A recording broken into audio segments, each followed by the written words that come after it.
I'll see you in the land of Mordor. Death awaits you at the border. Hey, Middle-earth role-playing fans. Welcome back to the lands of Middle-earth. I am Roman Daisel.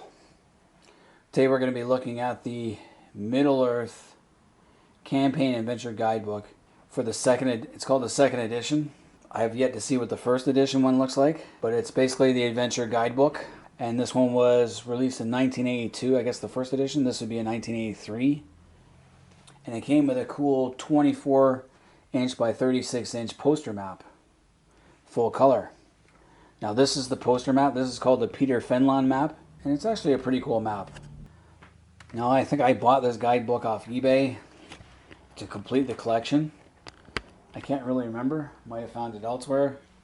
But it wasn't brand new, that's for sure. Now we're not going to spend a lot of time on this one because it's actually not very good. It gives you the definitions and terms, sources, goes into geography, the water, so it's climate, weather, Endor, overview of nations and politics. So it's going to give you a long tale of years. It's just basically a reading thing. You don't really use this in a game system. So it goes all the way back to the time of when the Valar first arrived, Morgoth, his first overthrow, the time of the trees, and then the second coming of Morgoth, the Silmarils and all that, and the second age with the Rings of Power, and then the third age. It just goes on and on. It gives brief descriptions of the Númenóreans and the nations that were there, the inhabitants of the free peoples. It's just some very basic descriptions of what's there. It talks about languages, the Elvish dialects, the Mannish dialects, writing system, then of course Entish, Dwarves, the Dwarvish language, Orcish language, the use of power. Then it has integrating things. I don't know, I've never used this in a campaign. I have, and the other guidebook's not much better.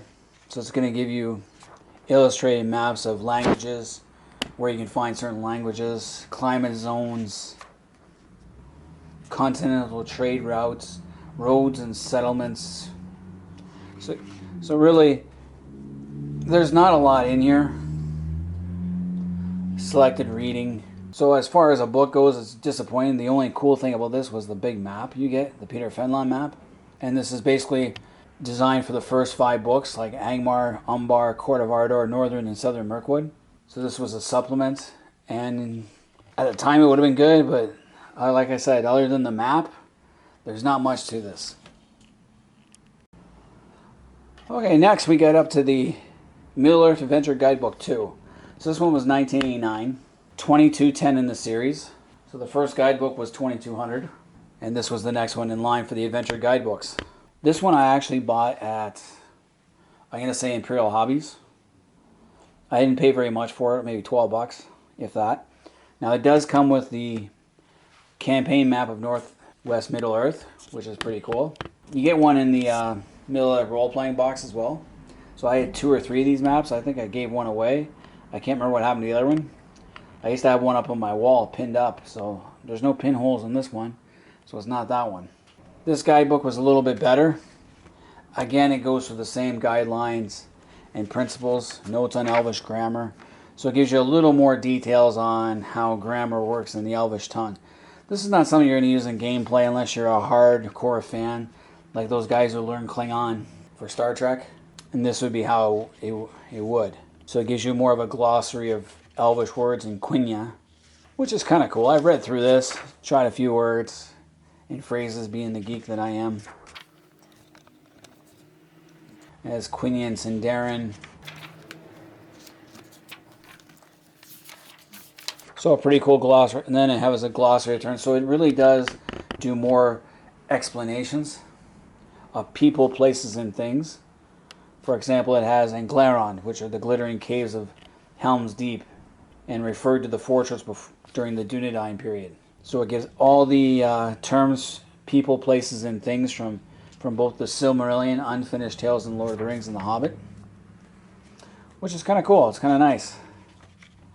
It's a good way to reference things if you need to. Did I ever use it in an adventure as a campaign with friends? No. I read it on my own as a curiosity. So it has the Deeping Stream, Deeping Road, Denethor 1, Denethor 2, Dimbar.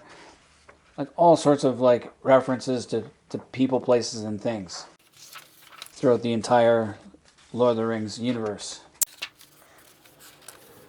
And it also gives you where it comes from. So, for example, Marhari, leader of the Northmen in the Battle of the Plains where he was slain, the father of Marwini. Read Unfinished Tales 289 to 311 and 311. So it gives you that references to anything in those books, and that's really cool.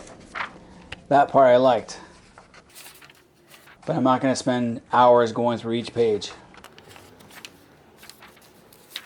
Then it gives you a reference guide where things are, and that's it. It's not something you need unless you want to collect the whole set like I did. But when you first see these things and they're wrapped up, you don't know what you're buying. So you have to buy it to figure out what it is. But the best thing about this book was actually the map. I love the maps. I wish they'd used this map when they made the Lord of the Rings movie, because it is pretty accurate. But anyway, that's the two official adventure guidebooks that they made for the first and second edition. Any role-playing fans, let me know if you guys have these books, if you guys actually use them in a campaign. I never did because it was kind of pointless. But it was just good reading from my point of view. And the maps were awesome. Anyway, leave comments below and hit the like button and subscribe for those who are new. Until next time, this has been Roman De Salam out of here.